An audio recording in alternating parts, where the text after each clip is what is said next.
שלום, תלמידים יקרים, תכירו, זאת טליה. נעים מאוד. טליה גרה ממש לידינו, ואנחנו מבלים איתם בזמן הקורונה, שזה מבחינתנו נס שיש לנו פה חברים ומשפחה. נכון. אז טליה מצטרפת אלינו היום להכין עוגיות ממש טעימות, שכבר הרבה זמן אני רוצה להכין אותם. ולעוגיות האלה איך קוראים? ואן שטייפל. העוגיות האלה זה עוגיות מאוד מיוחדות, לא סתם יש להם שם כזה מיוחד. זה עוגיות בעצם שנקראות בעברית עוגיות אמסטרדם. הוואן שטפל זה בעצם מאפייה באמסטרדם, שבמאפייה מוכרים רק את העוגיות האלה, ואנשים עומדים בתור ממש שעות רק כדי לטעום מהעוגיה הזאת. ואפילו קראנו נכון. שאפשר לקנות כמה? רק 7 עוגיות כל פעם. תחשבו, אתם יכולים לקנות 7 עוגיות ביום. אז היום נלמד להכין את העוגיות המיוחדות האלה, ואני מחזיקה אצבעות שיצא לנו טעים. יאללה, נתחיל. אתם לא תאמינו כמה העוגיות האלה פשוטות וקלות. זה באמת מפתיע. אוקיי, אנחנו מתחילים בעצם עם קרמאז'. מה זה קרמאז'? זה בעצם שאנחנו לוקחים את החמאה שלנו, ואת החמאה אנחנו במיקסר מערבבים יחד עם סוכר ויוצרים סוג של קרם תפוח, ואתם תראו שזה ממש נדבק לנו לדפנות. אחרי שיש לי ערבוב טוב ובאמת מתחיל להתאחד הסוכר והחמאה, אנחנו נוסיף לשם את הביצה. שלב ראשון, הקרמאז'. אנחנו מוסיפים את החמאה, חמאה רכה, חמאה שישבה בחוץ איזה חצי שעה ככה, שעה, שהמיקסר שלנו לא יעבוד כל כך קשה. שימו לב, הוו שלנו של המיקסר זה וו קיי, וו גיטרה, אוקיי? סך הכל אנחנו רוצים ירבוב, לא לישה ולא הקצפה. יופי, לתוך המיקסר הוספנו חמאה וסוכרים. סוכר חום, סוכר לבן שמדדנו ושקלנו. אני מתחילה להפעיל.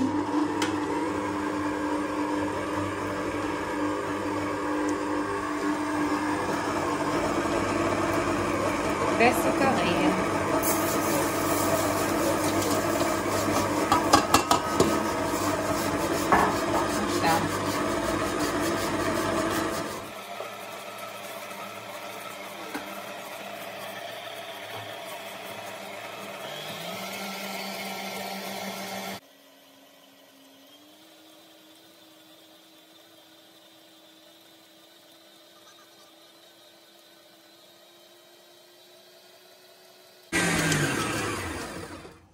ראיתם שהחמאה שלנו בהתחלה היא התפרקה לפירורים, ועכשיו היא ממש נדבקת לדפנות של המיקסר.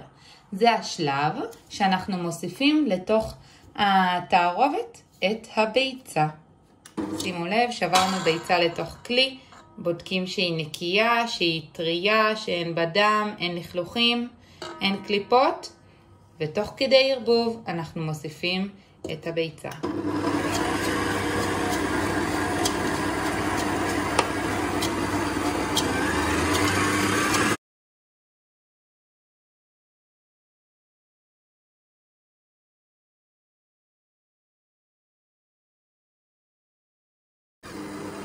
זה בדיוק המרקם שאני רוצה להגיע אליו.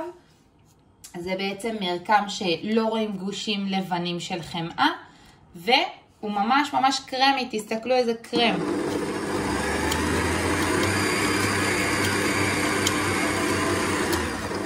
עושה חשק לטבול את האצבע ולטעום. שלב 2 זה השלב של הוספת האבקות. מה זה האבקות? זה החומרים היבשים. שימו לב, יש לנו פה את הקמח, אליו אני מצרפת את הקקאו. אני אגלה לכם סוד שככל שהקקאו הוא יותר איכותי, העוגיות האלה יצאו הרבה יותר טעימות. אם תשתמשו בקקאו פשוט מהסופר, אז זה בסדר גמור, אפשר להשתמש עם כל מה שיש לנו בבית, לא שוקולית, קקאו. אבל אם יש לכם אפשרות ללכת לחנות מתמחה לאפייה ולקנות קקאו אמיתי הולנדי, זה פשוט משפר פלאים את הטעם של העוגיה ואת המרקם. אני מוסיפה לתערובת האבקות חצי כפית סודה לשתייה. סודה לשתייה היא בעצם מחליפה לנו אבקת אפייה, היא יותר עדינה. אבקת אפייה היא יותר חזקה, יותר מנפחת. אנחנו לא רוצים פה עוגיות תפוחות מדי, אנחנו רוצים עוגיות עדינות וטעימות, אני לא רוצה שהם יתפחו מדי. ומוצר נוסף זה מלח. אנחנו שמים קורט מלח. קורט, מה זה קורט? קורט זה הצורה הזו, התנועה הזו, שאני עושה עם האצבעות. מה שנתפס לי כמו המכונות בקניון, של הבובות, אז מה שנתפס לכם באצבעות, זה נקרא קורט. מוסיפה. מלח הוא מאזן לנו את הטעמים, בדרך כלל במשהו נורא מתוק. אנחנו צריכים לאזן את הטעמים, ומה שהפוך ממתוק זה מלוח. אז אנחנו נאזן את כל השוקולדים והמתיקות שהולכת להיות בתוך העוגיה הזאת עם הקמצוץ הזה של המלח. שלב הבא, השלב שלנו הוא ניפוי. שימו לב, כדי שנוודא שאין לנו שום גושים בכל האבקות פה, יש לי פה מסננת קטנה חמודה, ואני מתחילה בניפוי של האבקות. מי שאין לו נפה, לא נורא, לא חייב. זו נפה שהיא יחסית רחבה, ולכן ככה היא מהירה, זה לא נפה של קמח. אני כל פעם מוסיפה קצת ומנפה.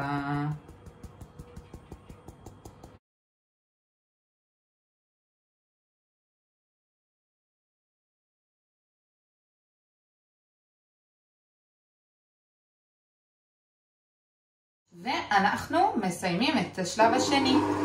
מערבבים את החמאה יחד עם האבקות. תעשו את זה על מהירות לא גבוהה כדי שלא יהיה פה ענן של קקאו.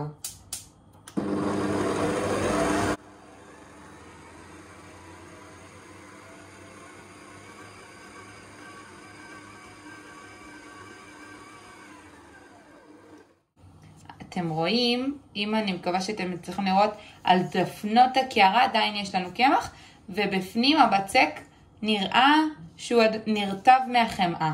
זה השלב שאני מוסיפה את השוקולד צ'יפס, הפרלינים שלנו. מדדתי 150 גרם, זה פרלינים של שוקולד קליבו, הוא איכותי וטעים. אם אין לכם, א' כל אפשר להוסיף כל שוקולד צ'יפס, ואם אין, אז אפשר לוותר. העוגיות האלה גם מגיעות בלי. אני מוסיפה את השוקולד צ'יפס, ואני מערבבת עד ערבוב, לא לערבב יותר מדי.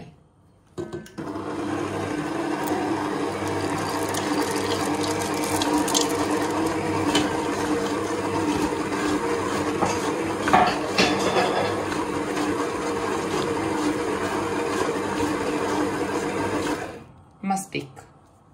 יופי.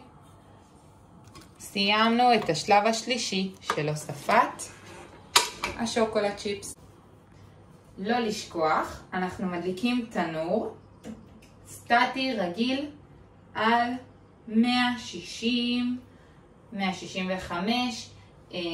אנחנו צריכים שהוא יתחמם לפחות 10 דקות מראש. לא לשכוח. אני מוודא שבעצם אין לי שום קמח